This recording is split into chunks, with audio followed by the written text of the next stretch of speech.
ब्रह्मा जी ने आंख खोले तो भगवान की विचित्र रचनाओं पर उनको बड़ा आश्चर्य हुआ कि ये सब क्या है, कैसे हुआ। सृष्टि का विस्तार तो ब्रह्मा जी ने किया, लेकिन ब्रह्मा जी जब उत्पन्न हुए तो उसके पहले भी तो कुछ था। जैसे फैक्ट्री में चीजें बनती है, लेकिन चीजें बनाने का रॉ मटेरियल तो पहले ही होता है। तो ऐसे ही ब्रह्मा जी को आश्चर्य हुआ, और आश्चर्य करते करते ब्रह्मा जी का मन इतना तो गहरा चला गया कि ब्रह्मा जी का पसीना पसीना हो गया कि क्या है। उस पसीने पसीने से ब्रह्मा जी और गहरे चलते गए तो आवाज आया, तप तप तप तप करो। तप करने का मतलब है कि इंद्रियों को मन में लीन करें और मन को बुद्धि में लीन करें। तो बुद्धि को परिश्रम नहीं होगा, बुद्धि को शांति मिलेगी, तो शांत स्वरूप परमात्मा में टिकेगी। तो शांत स्वरूप परमात्मा में टिकने से मति का गाढ़ापन हो जाता है। जो हल्की हल्की वस्तुओं में मति उलझती है तो छिछरी हो जाती। जैसे पीपल का पत्ता है तो हल्का सा है, छिछरा है, तो जरा सी हवा आती जिधर को तो उधर को फड़कता रहता है। लेकिन सुमेरु पर्वत तो चाहे आंधी आ जाए, तूफान आ जाए, फिर भी स्थिर रहता है। जिसने तप किया है वो उस परब्रह्म परमात्मा में स्थित होता है। तो सत्यम ज्ञानम अनंतम ब्रह्म, जो सत्य स्वरूप है, ज्ञान स्वरूप है और जिसका कभी अंत नहीं होता, उस परमेश्वर में मति प्रतिष्ठित हो जाती है। मति जब उस परमेश्वर में प्रतिष्ठित हो जाती है तो मति का नाम बदल जाता है और वो प्रज्ञा हो जाती है। ऋतम भरा प्रज्ञा, साधारण प्रज्ञा नहीं, ऋत माना सत्य, सत्य स्वरूप ईश्वर से भरी हुई प्रज्ञा, उसको बोलते हैं ऋतम भरा प्रज्ञा। मनुष्य जब प्राण छोड़ता है, मरता है, तो उसके पहले उसके चित्त में जो वासना होती है, जो निश्चय होता है, उसी के अनुसार उसका मन और प्राण मति के निश्चय के अनुसार ही लोक लोकांतर में गति करता है। जैसे आपकी मति में निश्चय हो गया कि हम शिविर में जाएंगे, चाहे उत्तरायण की ठंड बरसो, चाहे चेटीचंड की गर्मी पड़ो, हम तो शिविर में जाएंगे, सत्संग सुनेंगे, साधन करेंगे, और जो कुछ कठिनाइयां सहेंगे वो तब हो जाएगा। कीर्तन सत्संग से आनंद आएगा और साधन से मति की शुद्धि होगी, परमात्मा के रास्ते में आगे बढ़ जाएंगे। तो ये निर्णय मति ने किया कि शिविर में जाना है, तो मन ने और प्राण ने योजना बनाई कि फलानी तारीख जाना है, फलानी गाड़ी से जाना है, टिकट लेना है। हाथों ने हिलचाल की, पैरों ने यात्रा की, आंखों ने देखने का काम किया। निर्णय केवल मति बाई का था, ऑर्डर उसका था। बाद में सब काम लग गए और आप लोग इधर पहुंच गए। तो फिर इन इंद्रियों को जैसा मिलेगा उस प्रकार का इंद्रियों का आकर्षण और मन का मनन बनेगा। मन के मनन और इंद्रियों के आकर्षण का निचोड़ मति के आगे जाएगा कि अच्छा हुआ, बुरा हुआ, दूसरी बार ये करेंगे, ये ले आएंगे, ये न लाएंगे, ये खाएंगे, ये न खाएंगे। अब मति में अगर अच्छे संस्कार हैं, तप से युक्त मति है, तो ये चपरासियों की और कारकुन की, हेड क्लार्क की और क्लार्क और चपरासियों की। चपरासी है कर्म इंद्रियां है, क्लार्क है ज्ञान इंद्रियां और हेड क्लार्क है मन। इन सब की बात पर जजमेंट मति कैसी देती है। मति अगर बढ़िया होगी तो उनकी बढ़िया बात पर हाँ बोलेगी और घटिया बात को काट के फेंक देगी। मति अगर घटिया होगी तो उनकी घटिया बात को हाँ बोल देगी और बढ़िया बात पर ध्यान नहीं देगी। तो इससे सिद्ध होता है कि तुम्हारे पास ये समाचार तो लाती है इंद्रियां। आंख दृश्य का समाचार भरती है, कान शब्द का समाचार भरता है, नाक गंध दुर्गंध का समाचार भरता है, जीव रस का समाचार भरती, और इन सब का समाचार कलेक्ट करके हेड क्लार्क मन मति के पास ले जाता है। अब मति जिनको हाँ बोलती है, आसक्त होती, हालांकि इंद्रियां और मन आसक्त होते हैं और उनका अपना फेवरेबल बात बोलेंगे, उनको जो अच्छा लगेगा उसकी व्याख्या करेंगे, उसी बात की सिग्नेचर कराने की कोशिश करते हैं। नीचे के आदमी बड़े साहब से उसी कागजों पर सिग्नेचर कराते हैं, जो कागजात जो फाइल में उनको कुछ दक्षिणा मिलती है, उनको वाहवाही मिलती है, पैसा मिलते हैं, उनकी अनुकूलता होती है, उसी दस्तावेज पर उसी फाइल पर सही कराने की कोशिश करता है नीचे का आदमी साहब से। ऐसे ही इंद्रियां तो कोशिश करेगी, देखना, सूंघना, चखना, स्पर्श करना आदि उसी की सही कराएगी। और मति में अगर तप नहीं है तो मति वो ही करती रहेगी, तो वो ही करते करते मति मंद हो जाती है। जैसे चपरासी और क्लार्कों के कहने से साहब सैया करता करता है तो साहब कभी न कभी फंस मरता है किसी न किसी पॉइंट में। जयराम जी, ऐसे ये साहबों की साहब जो मति देवी है वो फिर फंसती। वो साहब तो नौकरी गंवाता है, फंसता है तो घर बैठता है, लेकिन ये मति और ये मन तो घर क्या बैठे 84 लाख जेल भोगते। बार बार माताओं के गर्भ में जब देखने सूंघने चखने की वासना मति ने स्वीकार कर ली तो मति का स्वभाव हो जाता है कि अभी ये खाना है, ये चखना है, ये करना है, ये करना है, वो कराना है। तो ये करते कराते जिंदगी पूरी हो जाती है, फिर भी कुछ न कुछ करना भोगना बाकी रह जाता है। तो भोग की वासना युक्त जो मति है वो जब प्राण निकलते हैं तो अपनी मति में जिस भोग का आकर्षण होता है उसी वातावरण में फिर से ये जन्म लेता है, और फिर वही भोग भोगते भोगते दूसरे संस्कार क्रिएट हो जाते हैं। तो फिर संस्कार तो बनते जाते और भोगता जाता है। तो एक संस्कार एक वासना मिटी न मिटी तो दूसरी चले आए। जैसे हम चलो कि अब 3 घंटे फिल्म देख ले, जरा इच्छा होगी फिल्म देखा तो फिल्म देखते देखते दूसरे फिल्म की एडवर्टाइज और फिल्म में दूसरी चीजें और बताई जाती है, वो चीजें बसाने की वासना जग गई। वो चीजें बसाए तो दूसरी चीज भी उससे बढ़िया घटिया वो भी बसाने की वासना हो गई। तो वासनाओं का अंत नहीं होता, इसीलिए ये जीव बेचारा परमात्मा तक पहुंच नहीं पाता। मति परमात्मा में प्रतिष्ठित नहीं होती। जब परमात्मा में प्रतिष्ठित नहीं होती है तो बेचारा ये जीने की और भोगने की इच्छा से आक्रांत रहता है। जीने और भोगने की इच्छा से जो चैतन्य आक्रांत रहता है उसी चैतन्य का नाम जीव पड़ गया। वास्तव में जीव भी कोई ठोस चीज नहीं है, लेकिन जीने की इच्छा हो गई, भोगने जीने की इच्छा हो गई, जीव हो गया। अब उसने अच्छे कर्म किए, सात्विक किए, भोगा तो सही, लेकिन जरा ईमानदारी से, भक्ति से, त्याग से, सेवा भाव से थोड़ा बहुत अच्छे संस्कार पड़ गए तो इस लोक के भोग भोगे और परलोक में सुखी रहूं, इसलिए इसने दान पुण्य सेवा आदि किया। तो इसके मति में अच्छे सुख भोगने की इच्छा आएगी। तो मरेगा तो सत्वगुण की प्रधानता रहेगी तो स्वर्ग में जाएगा। अगर इसकी हस्ताक्षर हल्की वस्तुओं को भोगने के हुए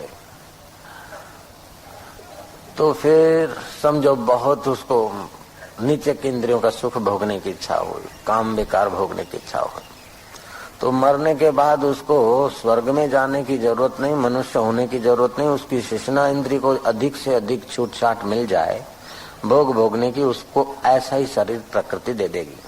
जैसे सुकर कुकर है उस शरीर में ढकेल देगी। बिल्कुल कोई एकादशी व्रत नियम, बच्चों को पढ़ाना लिखाना शादी कराना नो प्रॉब्लम, वो शिश्ना इंद्री के भोग में अपने को खपा तोड़ा। तो इस प्रकार जिस इंद्रिय का अधिक आकर्षण होता है उस इंद्रिय को भोग अधिक मिल सके ऐसे तन में भेज देती है प्रकृति, क्योंकि तुम्हारी मति उस सत्यम ज्ञानम अनंतम ब्रह्म से स्फुरित है, इसलिए उसमें सत्य संकल्प होता है। देर सबेर वो काम होकर रहता है। इसलिए हम लोगों को चाहिए कि जो संकल्प करे या जजमेंट दे उसको सतगुरु, शास्त्र और अपने विवेक से नाप तोल कर निर्णय करना चाहिए, नाप तोल कर इच्छा करनी चाहिए। हकीकत में इच्छा जब काटने की कला आ जाए तो वो आपका मन होगा निर्वासनिक, और निर्वासनिक मन होगा तो बुद्धि निश्चिंत तत्व में, परमात्मा में टिकेगी। और मन में जितनी वासना होगी और जितनी हल्की वासना होगी तो हल्का जीवन, ऊंची वासना होगी तो ऊंचे लोकांतर, और मिश्रित वासना होगी तो पुण्य पाप की खिचड़ी खाने के लिए मनुष्य शरीर।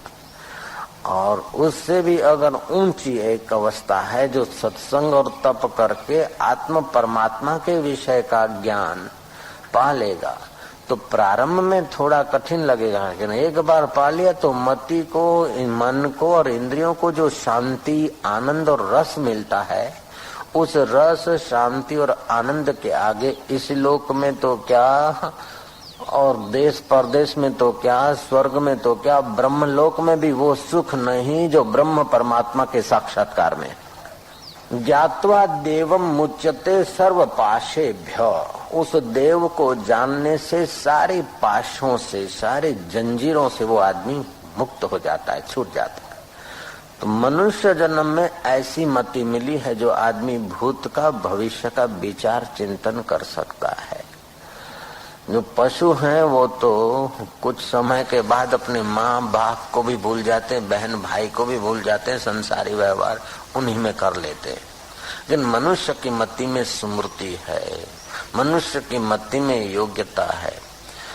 अब दूसरी पॉइंट से सोचे कि इंद्रियां तुमको संसार के तरफ आकर्षित करेगी, लेकिन मति परिणाम का विचार करेगी। जब मति का आदर करोगे तो विकारों में से निर्विकार की तरफ जाना बिल्कुल जरूरी दिखेगा। अगर मति का आदर नहीं करोगी और इन चपरासी और कारकुनों के कहने में ही मति बहती रहेगी तो जगत सच्चा लगेगा। जगत सच्चा लगेगा तो जगत के भोग में आकर्षण होगा। जगत के भोग में आकर्षण होने से राग द्वेष पनपेगा। राग द्वेष पनपने से इच्छा, भय, क्रोध, द्वेष, अशांति, जन्म, मृत्यु, जरा और व्याधि ये बना ही रहेगा। अगर मति का आदर करते हैं तो मति परिणाम का विचार करती है। परिणाम का विचार करने से मति इंद्रियों को और मन को खाने पीने देखने की इजाजत तो देती है, लेकिन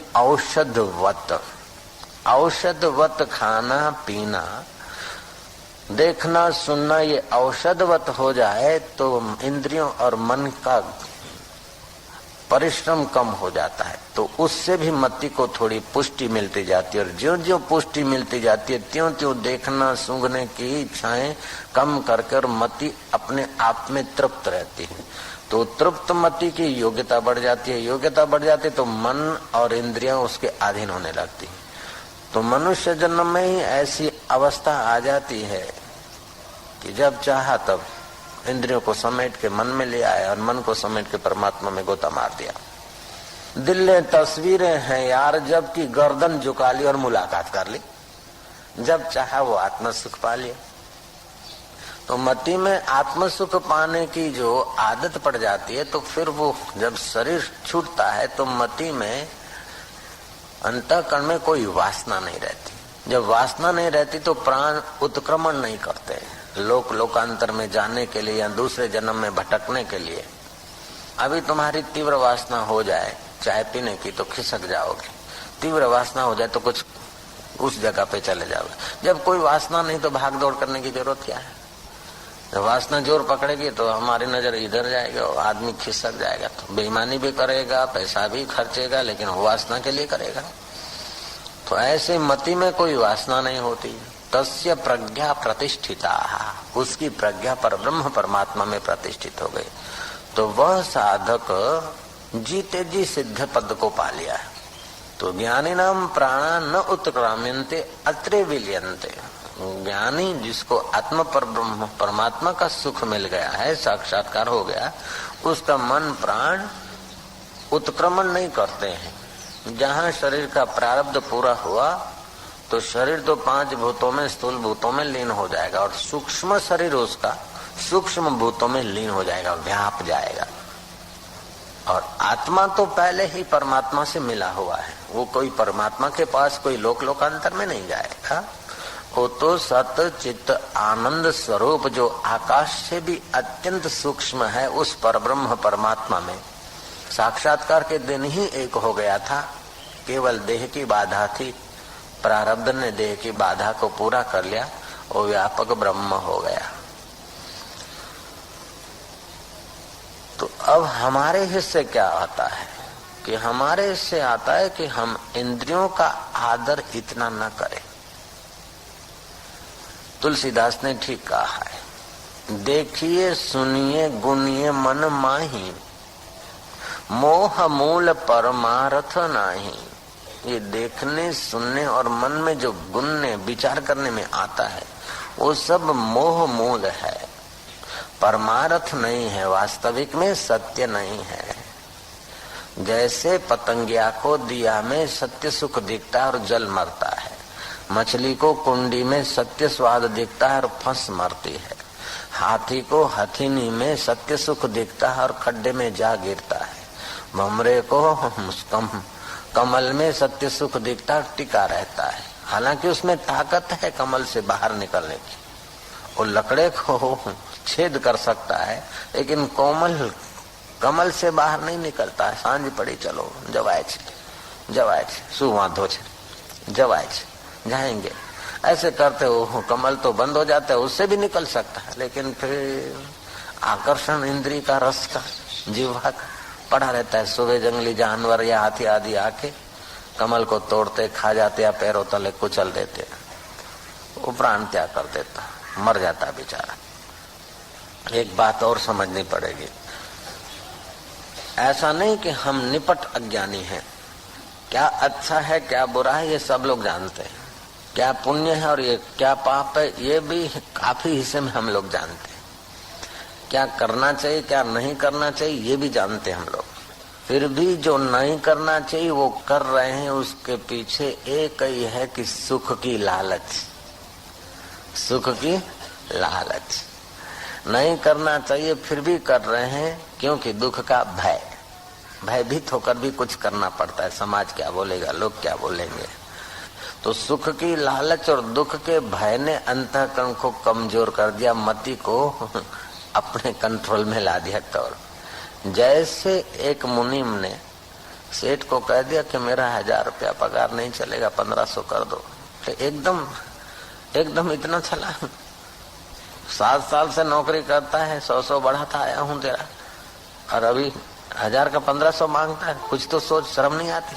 बोले मेरे को क्या शर्म आएगी, मैं तो ये गया, लेकिन फिर तुम्हारी ये पेढ़ी नहीं चलेगी, ये ध्यान रखना सेठ जी।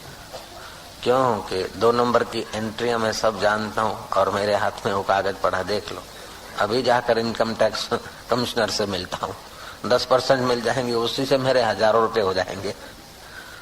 सेठ ने कहा देख भाई बैठ इधर, ये मिठाई खा ले, ए नौकर जरा चाय ले आओ, दूध ले आओ। वो मुनीम की खुशामद करके 1500 नहीं 1600 पगार दूंगा, रहो।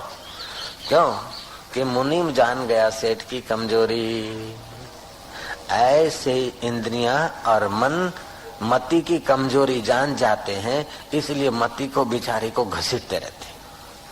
जयराम जी की नीति का या मुक्ति का आदर नहीं करते और सुख की लालच रखता है मन इंद्रियां, और मति भी सुख की लालच में फिसलने लगती है और दुख के भय से भयभीत होती है। तो न चाहते हुए भी मति को हल्के निर्णय करने पड़ते, न चाहते हुए भी हल्के कामों में उसको जुड़ना पड़ता है, तो हल्का स्वभाव उसका क्रिएट हो जाता है। इसलिए ब्रह्मा जी को प्रेरणा हुई कि तपः। अब तप करने से क्या होगा कि तप करने से तेज बढ़ेगा, शक्ति बढ़ेगी। तपः स्वाध्याय, तप करने से स्व का अध्ययन होगा कि मैं इनका गुलाम नहीं हूं, मैं इन इंद्रियों का गुलाम नहीं, और शरीर के मिटने से भी मैं नहीं मरता हूँ, शरीर के बढ़ने से मैं बढ़ता नहीं, शरीर के बीमार होने से मैं बीमार नहीं होता, और शरीर के मरने से मेरी वास्तव में मृत्यु नहीं होती। तो न मरने का डर, न जीने की लालच, न भोगने की वासना। ये तीनों झंझट जब निकल जाते हैं तो ये जीव आत्मा अपने वास्तविक स्वरूप पर ब्रह्म परमात्मा में प्रतिष्ठित हो जाता है। मम दर्शन फल परम अनुपा, जीव पावै निज सहज स्वरूपा। भगवान राम कहते हैं कि मेरे दर्शन का फल क्या है, परम फल क्या है? कि परम फल तो यह है कि जीव अपने सहज स्वरूप को, जो सत्य चित्त आनंद स्वरूप रोम रोम में रमा हुआ है प्राणी मात्र के, वो राम को पा लेता है। जैसे थका हारा नौकरों से सताया हुआ सेठ अगर कोई अपने गब्बर सेठ से मिलता है, निकट के मित्र से मिलता है, तो उस सेठ का बल बढ़ जाता है। और नौकरों का मुनीमों का सताया हुआ अगर गब्बर सेठ से मिलता है तो उस बेचारे लथड़े हुए सेठ का हौसला जग उठता है। ऐसे जब हम जप करते हैं, ध्यान करते हैं, तप करते हैं, तो सेठों का भी सेठ और उन सेठों का भी सेठ और सारे दुनिया के सेठ तो क्या, स्वर्ग के सेठों का सेठ जो परब्रह्म परमात्मा ब्रह्मा जी का भी जो सेठों का सेठ है वह आत्मा होकर बैठा है। तो तप करने से मति उसका सहयोग ले लेती है, उसमें शक्ति आ जाती है और मुक्ति के रास्ते चल पड़ती है। तपस्ु सर्वेषु एकाग्रता परम तपः। सब तपस्याओं में एकाग्रता परम तपस्या है। तो हम इंद्रियगत ज्ञान का जब आदर करते हैं तो विकारों का हमारे पर हमला बिल्कुल होगा ही। जब हम बुद्धिगत ज्ञान का आदर करते हैं तो हम विकारी सुखों का आदर नहीं करेंगे, विकारी वस्तुओं का उपयोग करेंगे। जैसे अब कहीं जाना है तो आंख का उपयोग करा, जरूरी है तो देख लिया। शरीर को टिकाना है तो तंदुरुस्ती का ख्याल करके खा लिया। सुनना है तो जो सार है वो बात सुन ली, बाकी को ध्यान नहीं दिया तो हमारी शक्ति बच जाती है। तो बुद्धिगत ज्ञान का आदर करने से इंद्रियों का, मन का झंझट कम हो जाता है और बुद्धि को परिश्रम भी कम पड़ता है।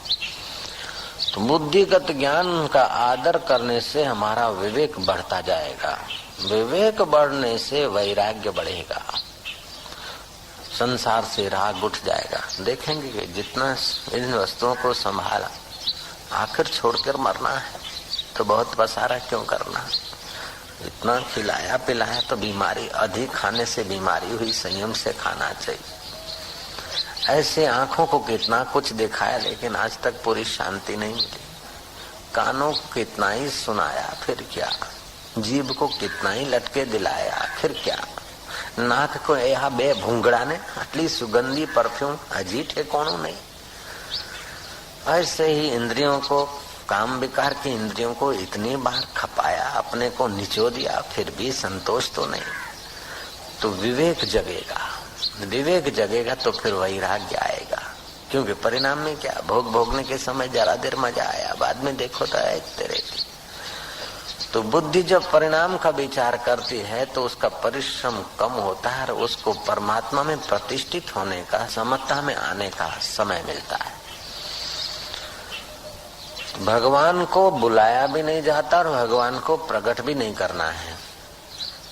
भगवान हाजरा हजूर है, आद सत्य जुगात सत्य है भी सत्य, नानक हो से भी सत्य। लेकिन उस भगवान के सुख स्वरूप के आगे, भगवान के आगे ये जो पर्दे हैं, जैसे बारिशों में सूरज नहीं दिखता है बादलों के कारण, तो हकीकत में सूरज को प्रकट भी नहीं करना है, बुलाना भी नहीं है, केवल हवाएं लगे, बादल बिखरे, सूरज तो थे हैं और शाम तक रहेंगे।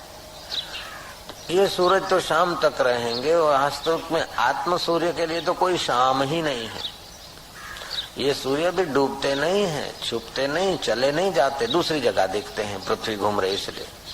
तो हम लोग मानते कि सूर्य चले गए।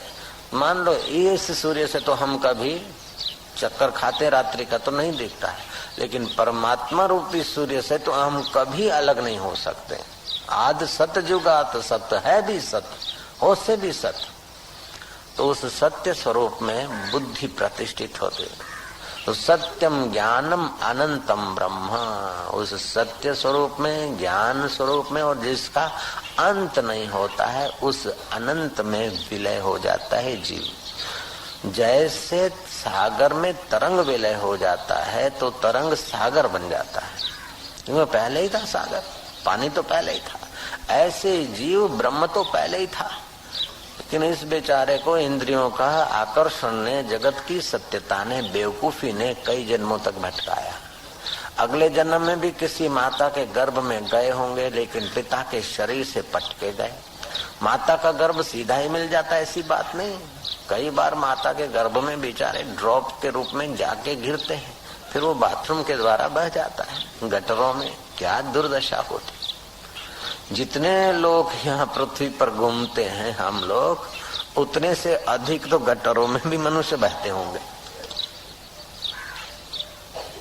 इस बात को तो कोई तार्किक या नास्तिक आदमी भी अस्वीकार नहीं कर सकता है, मानना ही पड़ेगा।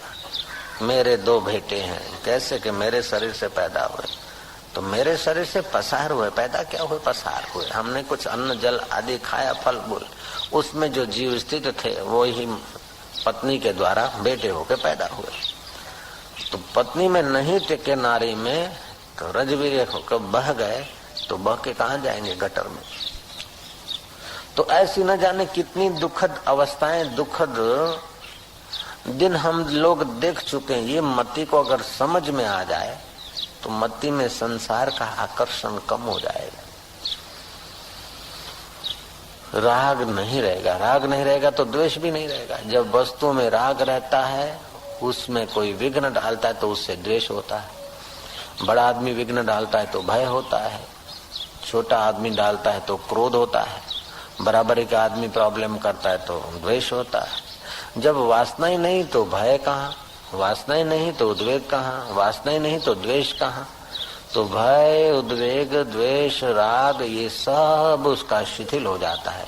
जब राग, द्वेष, भय, चिंता ये शिथिल हो जाएगा, वस्तु मिलेगी कि नहीं मिलेगी, काम होगा कि नहीं होगा, आखिर मेरा क्या होगा, ये चिंता। अब मेरा क्या होगा, हो के मन इंद्रियों का होना है, शरीर का होना है, और इसका कितना भी हुआ अंत में तो छूटना ही है। रोटी तो भगवान को देनी है और साथ में कुछ ले जाना नहीं, फिर चिंता किस बात की। रोटी तो ईश्वर को देनी है और साथ में कुछ ले जाना नहीं। जो है, जो बना है और जो भी बनाएंगे वो मृत्यु के एक झटके में छोड़ना है। ये अगर मति दृढ़ निश्चय कर ले तो आदमी की चिंता टिक नहीं सकती। और निश्चिंत होने से मति में टिकेगा तो चिंता जिस बात की करता है, होगा कि नहीं होगा, वो तो काम अपने आप हो जाएगा। जितना आदमी निश्चिंत होता है उतना परमात्मा में टिकती है मति, और जितना परमात्मा में टिकती है उतनी प्रकृति और लोग अनुकूल होने लगते हैं।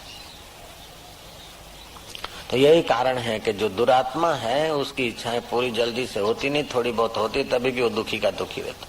और जो धर्मात्मा है, पवित्र आत्मा है, उसकी इच्छाएं ज्यादा होती नहीं, और जो होती है उसकी तो पूरी हो जाती है। उसके नाम की जो मनोती मानते हैं उनकी भी इच्छा कुदरत पूरी कर देती, क्योंकि वो परब्रह्म परमात्मा में टिका है, ब्रह्मवेता है, आत्मज्ञानी संत है।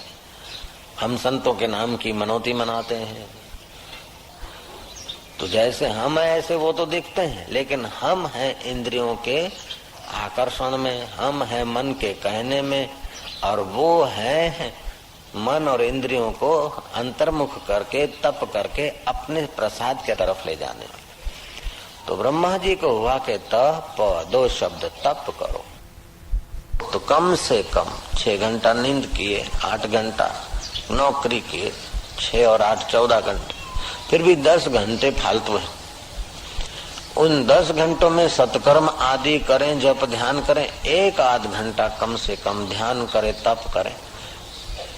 तो जैसे दूध को उबालते हैं ना तो दूध गाढ़ा हो जाता है, रबड़ी बन जाता है, ऐसे ही मति गाढ़ी हो जाएगी, मजबूत हो जाएगी, शक्तिशाली हो जाएगी।